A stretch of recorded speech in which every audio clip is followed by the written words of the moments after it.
Chapter 13. She said yes. Oh my lord, she said yes. Oh wait, she said yes. To a date with no date. That is to say, Dad facilitated the question before I could think of an outing of my own design. All that I had in the wings was Crocker's preposterous theory. I supposed, since it was safe now, I could revisit talking to my parents and hopefully come up with something different that Kelly would like. The more Dad talked, though, the more I saw that maybe the theory wasn't as ridiculous as I thought. He told the story of a small theater on a corner that a handsome young man took his lady to some years ago to see The Man They Could Not Hang. Mom differed on some points, said she would have rather gone to the street carnival, but the consensus was Boris Karloff was magic that night, and they were married soon after. The proof was in the matrimony, so I made up my mind that's what we were going to do. I didn't want to take her to any old movie, though. I wanted it to be an event, you know? It took some patience, but the perfect occasion was marked on the calendar in August. A double bill of Back from the Dead and The Unknown Terror. Double the chance for my parents' history to repeat itself. I wish there had been a carnival in town, except for one fleeting moment. We parked in front of the big screen at Boucher's Drive-In Theater. Dad put some of the money I earned in my pocket, along with the keys to the sedan, but truthfully, I wanted to feel like a hotshot turning heads in Kelly's Chevy. She picked me up, but let me act like a true gentleman and drive our way in. To get to the concession stand, I passed countless carfuls of young lovers who all shared the same goal, to soften each other up for the famous makeout spot. The same one their parents, and maybe their grandparents, used in their day. Some of the more promiscuous vehicles had foggy windows before the movie even started. "Welcome to Boucher's, what can I..." Crocker mindlessly recited his mandatory lines before realizing I was there. "Hey, how the heck are you? What are you doing here?" Seeing a movie?" I smirked, alluding to the obvious.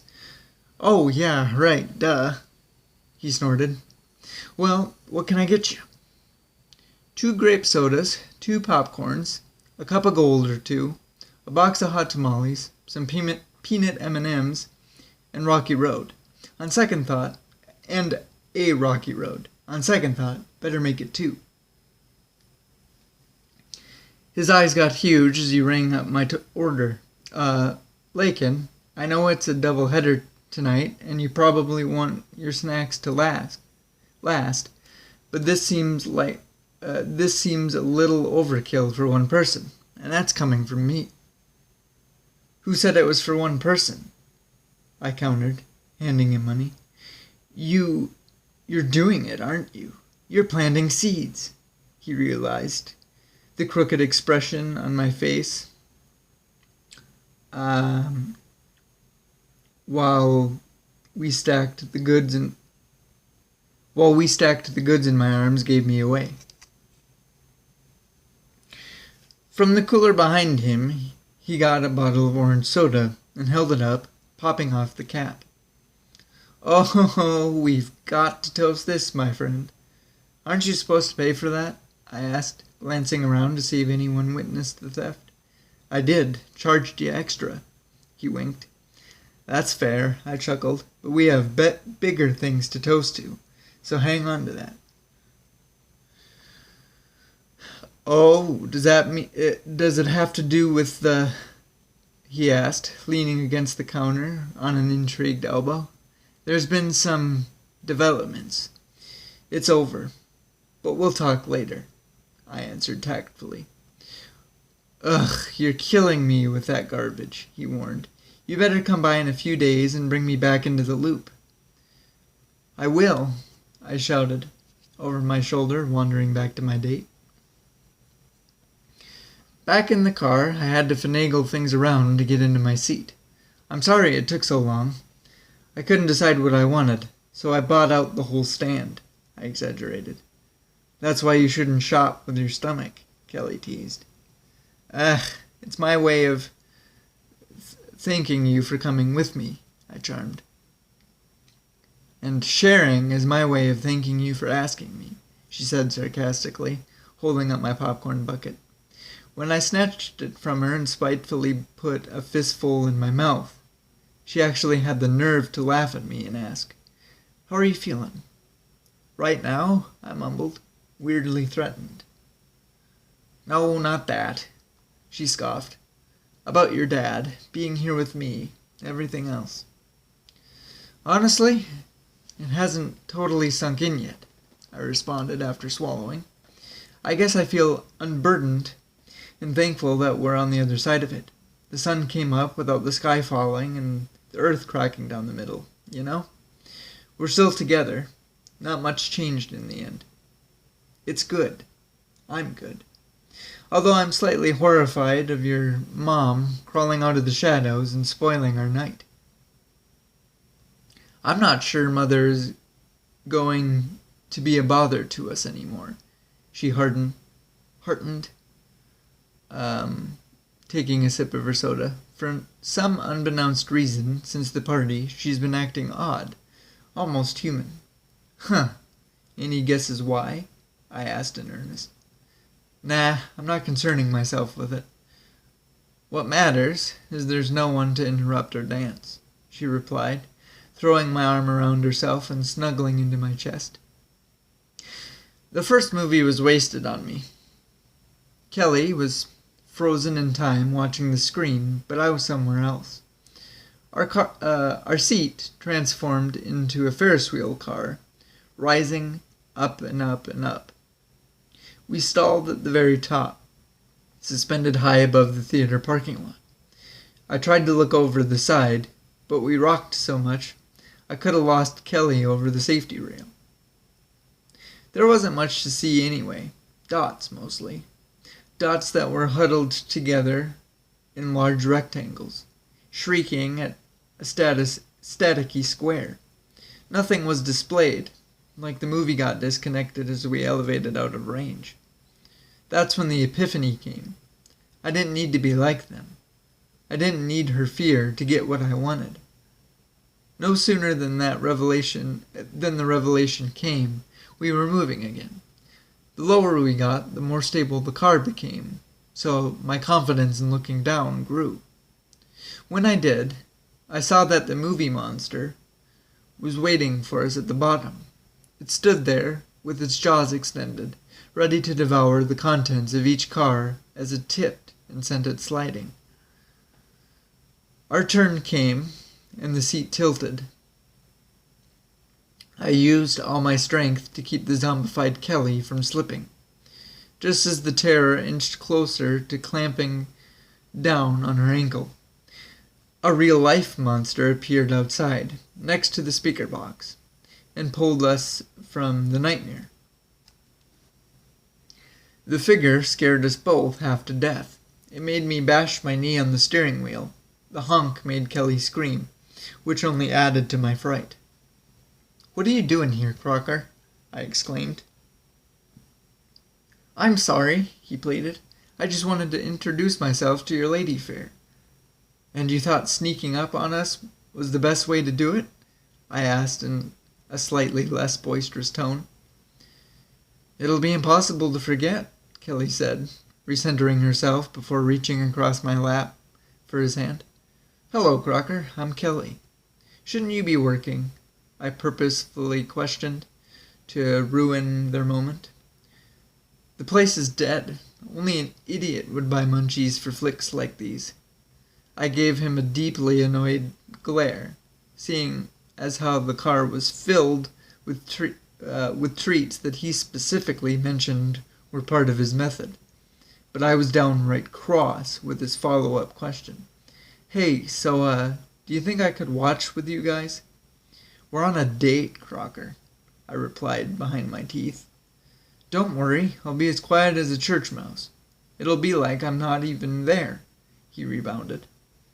We don't have the extra room, I made a last-ditch attempt to dissuade. Not unless you want to sit on the roof, Kelly added. That'd be swell, he accepted with an obnoxious amount of inclination. Is it cool if I borrow a few snacks? Be my guest, I murmured passive-aggressively, offering him his pick of the selection in the car. He made off with the box of hot tamales, my M&Ms, and the last half of my popcorn. Kelly briefly manifested a scowl for the other patrons, staring at the Kid King Kong scaling her vehicle. Similarly, I wore one for the view I had of the screen through his legs, due to him getting stuck mid-climb and dangling his lower half over the windshield. We held our breath and waited for the all-clear. I made it. We're good. You got a broom in the trunk? We could shush him down from there, I joked. But when she barely flinched, it turned into a giant sigh. I'm sorry, he's not usually... That's when she kissed me. Chapter 13. Visits to Ottersborough became less religious after the dinner party. As part of negotiations between my folks and Gilleigh, an agreement involving me quitting my job was reached. Mom and Dad stayed adamant that I maintain our friendship, so Gilleigh could call upon me. I was to assist from the goodness of my heart.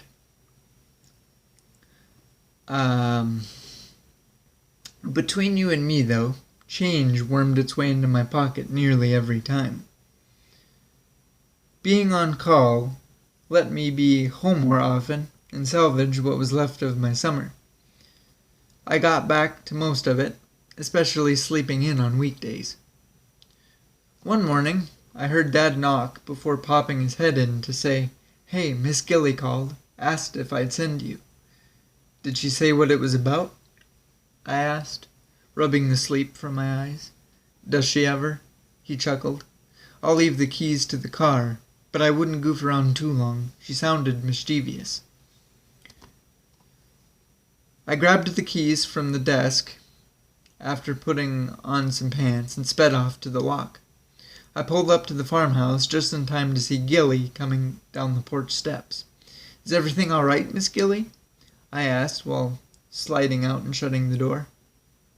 Yes, of course, she answered with a dismissive wave, gingerly descending her way to me. A little fresh air is good for these old lungs of mine. Take a stroll with me, dearie. Feet to the ground, she took to it like the roadrunner. If she wasn't leading me, I think she could have lapped me. And I had not even a guess as to our destination, but it was somewhere in the backyard. Dad said you called for me? I did, and bless you for coming so promptly, she replied as we marched. I was having tea early this morning, and I happened to glance out over the yard from the sunroom window. I noticed that the water had an inviting glimmer to it. It does, but the last time it looked like that, I ended up getting talked into running right in, and you don't look dressed for a dip, I pointed out. Oh heavens, could you imagine that? She laughed. When you're this age, showing anything more than an ankle is a cause for blindness. No, I have something drier in mind. I realized she was referring to the rowboat, and as we approached the shore where she would wish to board it, I did my best to backpedal. I don't know if that's a good idea. Ah, the siren song I've heard 1,000 times, she smirked. It says you're not to let me near the water, does it not? No farther than the bench, to be exact. I suppressed a smile of my own. Was that under pain of death? I can't say I recall, she inquired jokingly. I can't recall asking, I played along. Then you know what we're going to be? A pair of scoundrels. Gilleigh kicked at the water, soaking her shoes. Practically tap dancing, she paced the sand, letting the tide envelop her feet. I called for you to be a captain, and here you are believing that, because of what some old hag says, all your time and effort should sit and gather dust. She deserves the sea, dearie. Go, go. Pull by burst of pole, I drug the tracheus from the shed and reunited it with the Loch as I had been told, and it was evident from its placid rocking on the waves it was happy to be. If you're going to tattle on me, you best do it till veins pop out, so she hears you, she suggested, watching me study the craft. Otherwise, I doubt she'll be a bother to us. Funny, Kelly said something similar on our date the other night, I said, taking the hand Gilleigh offered and bracing her getting in. Do you know why that is? She asked, taking her seat. No, she didn't know enough to tell me, I responded, jumping aboard.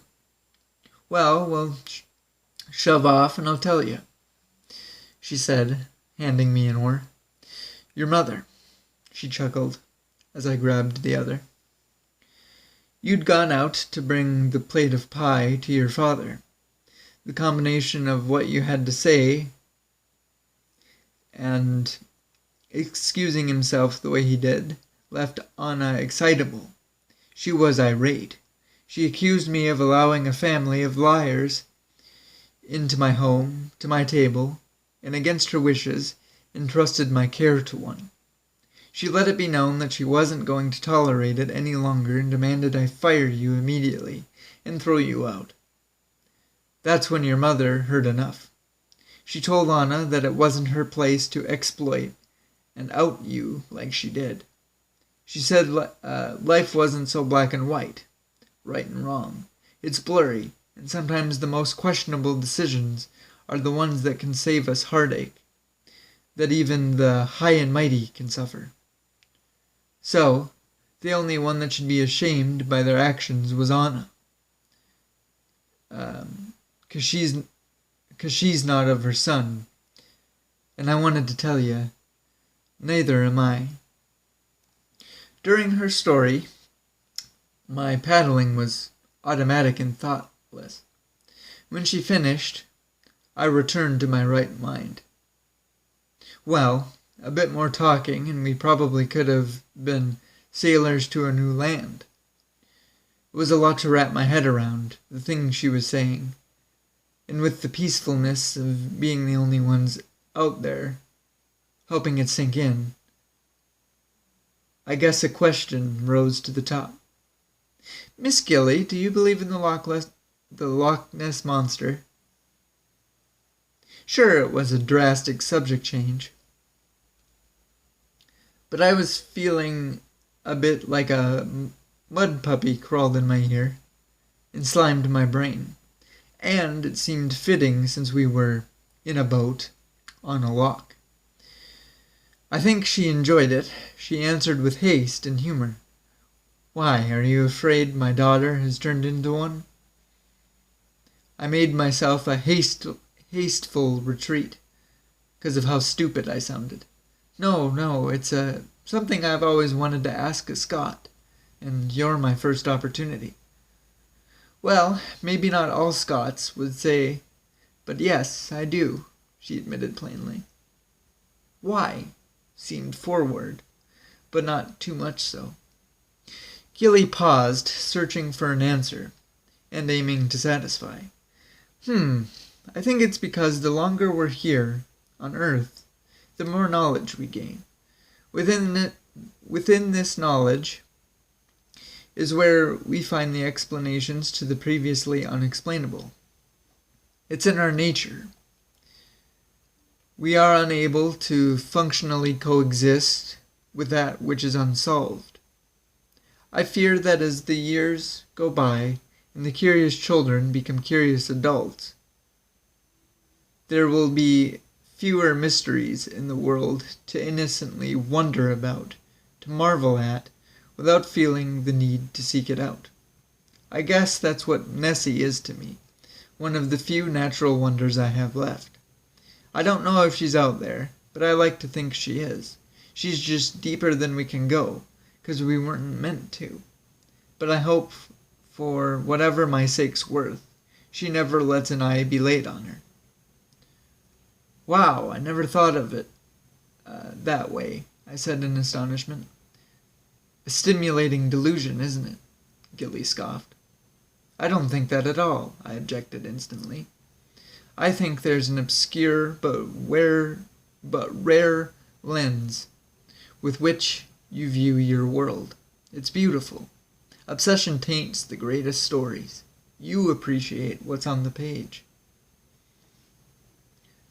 We may have that in common, my boy. She smiled, reaching for her and stroking my hand. Now, I'd be much obliged if you'd show us back to port, good sir. I'm through adventuring for now. Yes, ma'am, right away, I smiled back, picking up the oars from my lap. Could I persuade you to come in for a cup of tea? She invited, as we came around the front of the house. It's still warm from this morning, and I need it gone in time for my afternoon pot. I'll have to take a rain check on that, Miss Gilleigh, I replied, climbing into my car. I checked. It's not raining, she joked swiftly. My snickering held the door open long enough for her to come up to the vehicle. Take this for helping me break the rules. Oh, that's not necessary. I had fun, I insisted, watching her slide a silver dollar across the dashboard. Then take it as a thank you, Laken, she counter-insisted. As much as I hate saying it, I am getting older, which means things like boat rides on the Loch won't be doable forever. And with Anna like she is, if you hadn't come today, who knows if I'd ever get out there to enjoy it. We still have plenty of good weather for getting you out there if you want. I think I'd enjoy my tea on the water, I comforted. I'll keep it hot, dearie. But hey, the next time you come to see me, I want to supervise some work on the next Babbitt book, she exclaimed, shutting the door and sending me on my way. I drove slowly so I could make sure she got in safely through the mirrors. But knowing what I know now, I wish I would have stayed longer. That's going to wrap another episode up for us, guys. And you know what? The next video is actually going to be the last. Chapter 15 is actually the finale of this book. I don't know why, but I completely spaced out letting you guys know when we had crossed a halfway point. Like I said earlier, this book is shorter than the other ones by all accounts in chapter count and page count. Mostly because it was supposed to be or intended to be balanced out by a completely separate children's book which laid right in the middle of this, but obviously it's not there. But we are quickly moving down the road to remedying that, which I'm very, very excited about. But yeah, so the next video will be of the finale, and I hope you not only enjoyed these 2 chapters, but come back to join me in finishing it up. So until then, guys, we'll see you later.